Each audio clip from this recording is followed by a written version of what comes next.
Essa mágica aqui, né? O rádio com imagem. Muito bom dia, Joseval, bom dia a todos. Olha, a Vera tem razão. O sinal vermelho está mesmo aceso no Palácio do Planalto, né? O que se discute agora é como tirar o presidente Michel Temer deste cerco. Há uma real possibilidade, segundo avaliações aqui, do presidente Michel Temer não concluir um mandato. O esforço agora do governo é tentar chegar até 2018. Há uma tentativa clara de melhorar a economia, mas, como tudo está indicando, a economia não vai salvar os políticos. E outra avaliação firme aqui é de que, pela primeira vez, os políticos perdem de vez o mando da política, porque já perderam o monopólio da política nas últimas eleições. E agora a possibilidade de não políticos chegarem fortes à disputa pela presidência em 2018, essa possibilidade é muito forte. Ontem o presidente Michel Temer começou a discutir com os líderes dos partidos políticos uma forma aí de blindar o governo e de se blindar, principalmente com esta queda brusca na avaliação popular no momento em que ele achava que estaria subindo, né? E isso sem contar os estragos que serão feitos a partir de agora com as delações premiadas, principalmente esta da Odebrecht. Portanto, o presidente Michel Temer sabe do perigo que corre. Sabendo disso também, o PT já iniciou um processo de constrangimento, tentando pedir a renúncia do presidente Michel Temer para eleições gerais. Isso só aconteceria se essa renúncia viesse ainda neste mês, o que é impossível, né? O PT não tem autoridade moral para nem sair na rua. Quer dizer, a gente não pode entrar na conversa de que o PT vai fazer o papel que desempenhou até 2002, né? Entre 1980 a 2002, que era chamada, segundo o Brizola, da UDN de macacão, né? Eu lembrei do Brizola porque um apelido do Moreira Franco na planilha é um apelido que tem de pagar direitos autorais ao Brizola, Angorá. Ele era chamado de Gato Angorá, afinal quem deu o apelido foi o Leonel Brizola. Então o PT não tem autoridade moral para nada, e essa turma toda vai ser presa. O Lindenberg Farias, Gleisi, Lula, o criminoso de São Bernardo. O sapo barbudo, segundo o Brizola. Barbudo, lembrar.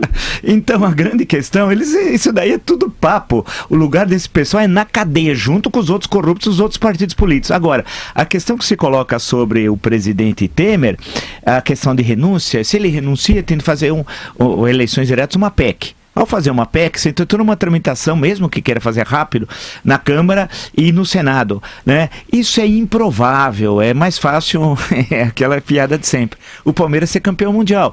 Quer dizer, então, a questão que se coloca é que essa questão de não terminar mandato vai colocar quem no lugar? Porque em 1930, quando foi feita a chamada Revolução de 30, sabia-se quem ia colocar no lugar. O Júlio Prestes não tomaria posse, presidente eleito, não tomaria posse, mas o chefe do governo provisório foi quem? O candidato derrotado, Getúlio Vargas. Em 64, por exemplo, para pegar duas crises, retirava o presidente João Goulart, mas sabia que seria um militar, não sabia bem a princípio quem, né? Mas já no final de março era possível que fosse Castelo Branco. Ou o Mourão, né?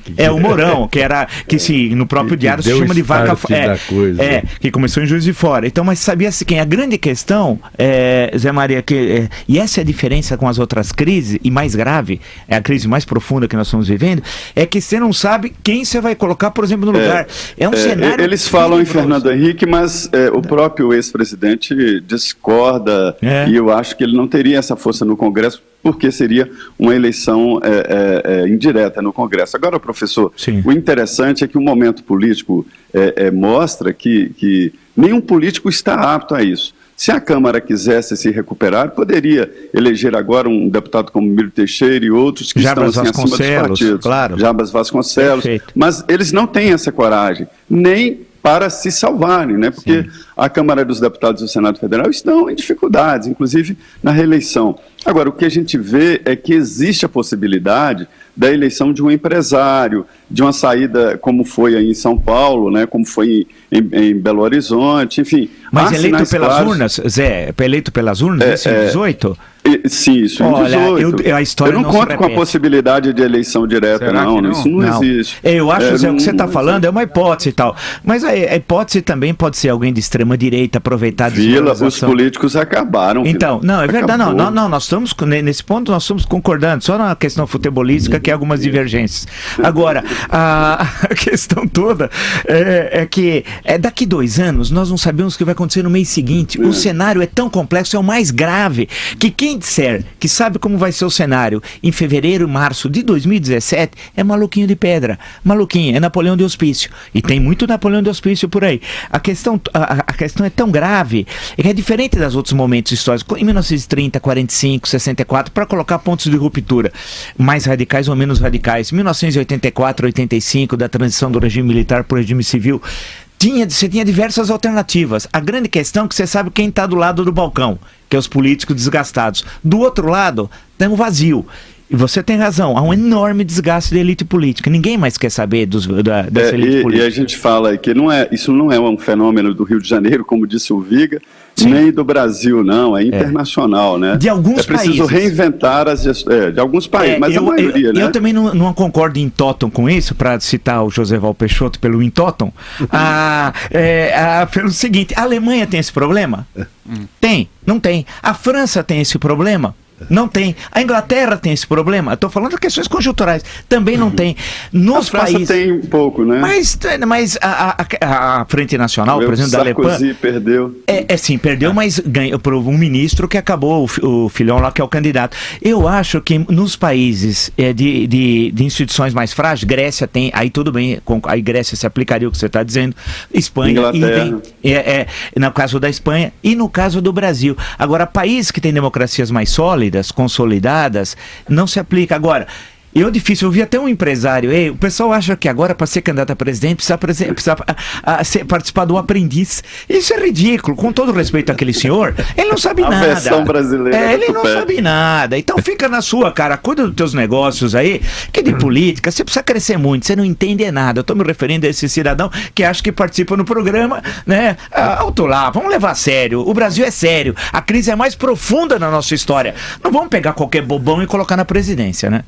Pois é, agora só complementando aqui, Vilela, uma semana importante, o presidente Michel Temer está fazendo aí a coordenação política do próprio governo, vai aprovar amanhã o segundo turno da emenda que limita os gastos públicos, né, em 20 anos, e muito importante, e esta emenda, ela obriga o governo a fazer outras reformas, como a reforma da Previdência. E aí, o presidente Michel Temer já está trabalhando nessa proposta de reforma da Previdência e admite pela primeira vez nessas conversas do final de semana que é possível mudar alguns pontos, vai admitir mudanças, e é óbvio, né?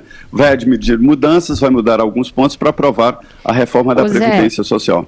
Zé, o que você tem ouvido sobre a articulação política? O deputado Antônio Embaçaí esteve ontem também com o presidente Michel Temer. Você acha que isso sai essa semana ou o governo vai evitar entrar mais essa bola dividida?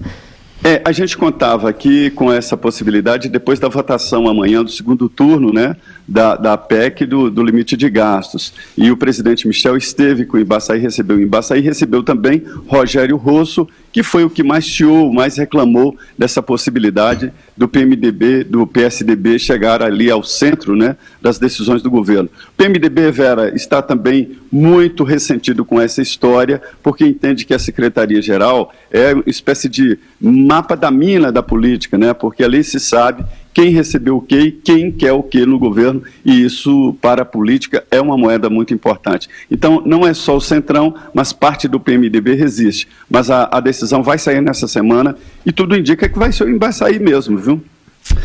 Ô, Zé Maria, vou me despedir de você, mas só esclarecer frases latinas que o professor falou, referindo-se a mim. O in totum é uma proposição de acusativo. Acusativo é o caso do objeto direto. Nossa. No singular termina em M, totum, no plural em S. Se fosse nominativo, seria, na segunda declinação, o S. Justus, por exemplo, é nominativo, é caso do sujeito. Não sei se estou sendo claro. É justo.